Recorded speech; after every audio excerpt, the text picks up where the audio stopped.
भाजपा के राष्ट्रीय महामंत्री और राज्यसभा सांसद अरुण सिंह ने सपा मुखिया अखिलेश यादव पर बड़ा हमला बोला है। उन्होंने सपा मुखिया अखिलेश यादव को शेख चिल्ली बताते हुए कहा कि अखिलेश यादव यूपी में सरकार बनाने का सपना देख रहे हैं, जबकि प्रदेश की जनता भारतीय जनता पार्टी के साथ खड़ी है। उन्होंने कहा कि केंद्र और राज्य सरकार की गरीब कल्याण योजनाओं के बल पर भारतीय जनता पार्टी 300 से ज्यादा सीटें जीतकर दोबारा सरकार बना रही है। उन्होंने अखिलेश यादव के उस बयान पर भी करारा जवाब दिया है, जिसमें उन्होंने कहा था कि तीसरे चरण के बाद बूथों पर भाजपा के भूत नजर आएंगे। अरुण सिंह ने कहा कि अखिलेश यादव इमेच्योर है। अक्सर वे ऐसे अमर्यादित बयान देते रहते हैं। उनकी बातों में कोई दम नहीं है। ऐसे लोगों के वक्तव्य पर भरोसा नहीं करना चाहिए। इसके पहले भी कई बार ऐसे हल्के बयान दे चुके हैं। उन्होंने दावा किया है कि यूपी चुनाव में भारतीय जनता पार्टी को पूर्ण बहुमत मिलेगा और अखिलेश यादव का संपूर्ण सफाया हो जाएगा। उन्होंने कहा कि अखिलेश यादव के शासनकाल में 700 से ज्यादा दंगे हुए थे। इसके साथ ही लूट खसोट और भ्रष्टाचार हुआ था, जबकि भारतीय जनता पार्टी के शासनकाल में प्रदेश दंगा मुक्त हुआ है। उन्होंने ये भी कहा कि अब तक हुए 2 चरण के चुनाव में बीजेपी को बढ़त मिली है और आज जो तीसरे चरण का मतदान हो रहा है उसमें भी जो रिपोर्ट आई है उसमें भारतीय जनता पार्टी को जनता वोट कर रही है, क्योंकि भारतीय जनता पार्टी की ओर से चलाई गई गरीब कल्याण योजना और कानून व्यवस्था के मुद्दे पर जाति और धर्म से ऊपर उठकर प्रदेश की जनता बीजेपी को वोट कर रही है। वहीं गुजरात बम विस्फोट के आरोपी को सजा होने के बाद बीजेपी के राष्ट्रीय महामंत्री अरुण सिंह ने सपा और कांग्रेस पर भी निशाना साधा। उन्होंने कहा कि सपा और कांग्रेस हमेशा आतंकियों और अलगाववादियों के समर्थन में खड़ी नजर आई है। उन्होंने सपा और कांग्रेस पर तुष्टीकरण की राजनीति करने का भी आरोप लगाया है। बीजेपी नेता अरुण सिंह ने कहा कि प्रदेश की जनता विधानसभा चुनाव में सपा और कांग्रेस दोनों को इसका करारा जवाब देगी। उन्होंने कहा कि कांग्रेस के प्रधानमंत्री मनमोहन सिंह ने कहा था कि देश के संसाधनों पर पहला हक अल्पसंख्यकों का है, जबकि केंद्र और प्रदेश की बीजेपी सरकारें गरीब के कल्याणों के लिए काम करती हैं। रुझान देखा जा रहा है, क्योंकि आज अखिलेश यादव भी करहल से आज वहां वोटिंग हो रही है।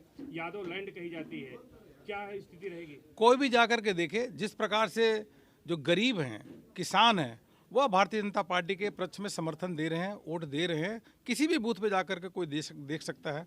पहले दूसरे चरण में भी ये हो रहा है और तीसरे चरण में भी यही हो रहा है, आगे भी यही होने वाला है।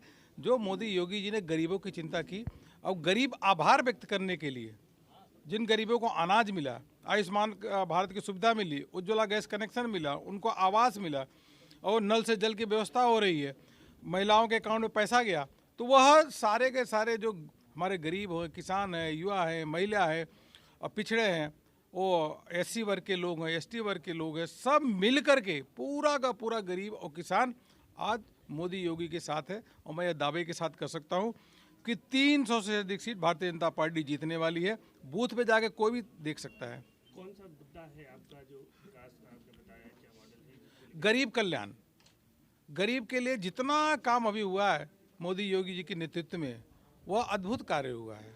उन कामों को ले जाकर के जनता के बीच में हम चर्चा कर रहे हैं। 20 महीने से लगातार अनाज देना, केंद्र सरकार ने 2,80,000 करोड़ रुपए इसमें खर्च किया। प्रदेश के मुख्यमंत्री भी गरीबों को अनाज के साथ साथ उनको तेल भी, नमक भी, चीनी भी यह देने का काम किया है, इसलिए क्योंकि हमारे कोई भी गरीब भूखे पेट न सोए। अखिलेश यादव जी कह रहे कि उनकी सरकार आ रही है और सरकार में आ रही है, तीसरे चरण के बाद बीजेपी के बूथ पे भूत नजर आएंगे। अच्छा, अखिलेश जी इमेच्योर बातें करते हैं, उनके बात में कोई दम नहीं है। और मैं तो यही कहूँगा कि ऐसे शिक्षिलियों के वक्तव्य पे विश्वास नहीं करना चाहिए। पहले भी देखा उसने किस प्रकार से हल्के स्टेटमेंट देने शुरू किए कि योगी जी का 11 तारीख को टिकट कटवा दिया है, चले जाएंगे। राजनीति में इस प्रकार का वक्तव्य नहीं देना चाहिए। व्यक्ति को मर्यादित रह करके ही काम करना चाहिए, वैसा ही वक्तव्य देना चाहिए। अखिलेश का सुपड़ा साफ हो जाएगा, यह मान के चलिएगा। क्योंकि अगर अखिलेश जी ने कुछ काम किया है तो 5 सालों में क्या काम किया वह तो बताइए। अब कह रहे आसमान से तारा तोड़ के ले आएंगे, ये संभव है क्या? हो ही नहीं सकता। उनको भी मालूम है कि सत्ता में नहीं आएंगे। 5 साल में कोई लूट खसोट, 700 दंगे अखिलेश जी के शासन में हुआ है। जरा पूछिए तो, पिलक हुआ से लेकर के कोसी से लेकर मुजफ्फरनगर, सब दंगों, जो दंगा युक्त प्रदेश बन गया था, आज दंगा मुक्त प्रदेश योगी जी ने बनाया।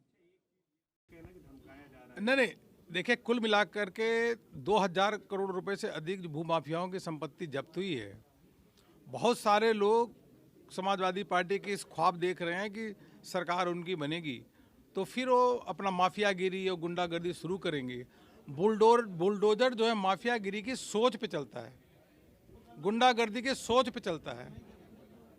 तो यह सबको ध्यान रखना चाहिए कि समाजवादी पार्टी की सरकार नहीं बनेगी, इसलिए वह लोग जो अभी ख्याली पुलाव बना रहे हैं कि हम सरकार में आते गुंडा माफियागिरी शुरू कर देंगे, ऐसा नहीं होने वाला है। योगी जी ने कहा कि आप सावधान हो जाइए, आप बदमाशी मत करिए, क्योंकि आपकी सरकार नहीं बनने वाली है। पंजाब में चुनाव हो रहे हैं, मतदान हो रहा है, पंजाब को लेकर क्या कहेंगे? भारतीय जनता पार्टी को बहुत अच्छी सफलता प्राप्त होगी, बढ़त मिलेगी। सर, एक आपने ये कहा कि गुजरात और नहीं, ये कोई मुद्दा नहीं इनके पास, केवल तुष्टीकरण के अलावा कोई मुद्दा ही नहीं है। कौन है? मनमोहन सिंह जी ने कहा था ना कि यहाँ के संसाधनों पे पहला अधिकार को अल्पसंख्यक का है। मनमोहन सिंह जी कहे थे, हम कहते हैं कि पहला अधिकार अगर संसाधनों पे, देश के संसाधनों पे, तो गरीबों का है। और उन्होंने कहा था कि अल्पसंख्यक वर्ग का है।